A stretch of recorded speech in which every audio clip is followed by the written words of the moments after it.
তবে আগামীকালকে থেকে বৃষ্টিপাতটা আরও বাড়বে, সারা দেশেই বাড়বে। আগে যেটা গত 5 তারিখে কিন্তু সকালে একটা উত্তর পশ্চিম বঙ্গোপসাগর ও তৎসংলগ্ন পশ্চিম মধ্য বঙ্গোপসাগর এলাকায় একটি লঘুচাপ তৈরি হয়েছিল এবং লঘুচাপটি পরবর্তীতে ঘনীভূত হয়ে কিন্তু গত 8 তারিখ কিন্তু এটা সকালে এটা নিম্নচাপের রূপ নেয়।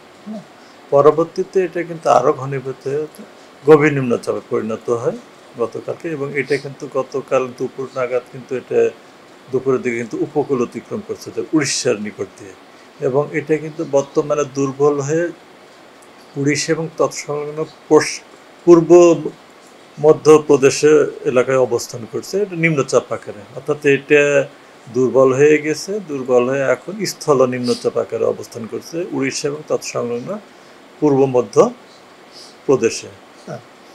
আর এইখানে যখন লঘুচাপটা নিম্নচাপে পরিণত হলো তখন আমি গত 7 তারিখে কিন্তু সন্ধ্যার সময় উত্তর বঙ্গোপসাগর এলাকার জন্য আমরা 3 নম্বর স্থানীয় সতর্কতা সংকেত জারি করছিলাম, এবং এর আওতায় কিন্তু বাংলাদেশে সমুদ্রবন্দর 4টা সমুদ্রবন্দর ছিল, এবং এটা পরিস্থিতির উন্নতি করে যেহেতু নিম্নচাপটা স্থলভাগের উপরে উঠে গেছে এবং সাগরে ঝড়ো বাতাস বয়ে যাওয়ার সম্ভাবনা নেই।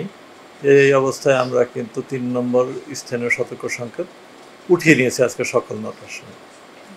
এবং এর প্রভাবে কিন্তু এই নিম্নচাপটা যেহেতু বাংলাদেশের উপর দিয়ে যায় না, এটা ভারতের উড়িষ্যার দিকে দিয়ে উপকূল অতিক্রম, এই জন্য বাংলাদেশের অঞ্চলে কিন্তু বৃষ্টিপাত কিন্তু কমে গেছিলো, অনেক জায়গায় বৃষ্টিপাত হয়নি। এই সময় কিন্তু তাপমাত্রাটা অনেকটা বেড়ে গেছিলো, কোথাও কোথাও কিন্তু আমরা দেখলাম তাপপ্রবাহ দেখলাম, আমরা দেখলাম মধ্য পশ্চিম এবং উত্তর পশ্চিম এলাকায় দেশের কিন্তু কিছু কিছু জায়গায় কিন্তু আমরা তাপপ্রবাহ দেখছি, খুলনা, রাজশাহী, রংপুর বিভাগে।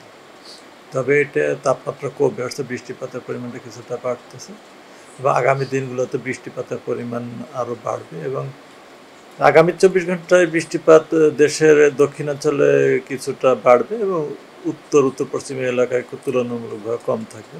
তবে আগামীকালকে থেকে বৃষ্টিপাতটা আরও বাড়বে, সারা দেশেই বাড়বে। আগামীকালকে দেশের দক্ষিণাঞ্চলে বেশি হবে, এবং পরের দিন অর্থাৎ 12 তারিখ থেকে সারা দেশে বৃষ্টিপাতের পরিমাণটা বাড়বে, এবং এই সময় কিন্তু দেশের কোথাও কোথাও ভারী থেকে অতি ভারী বৃষ্টিপাতের সম্ভাবনা আছে।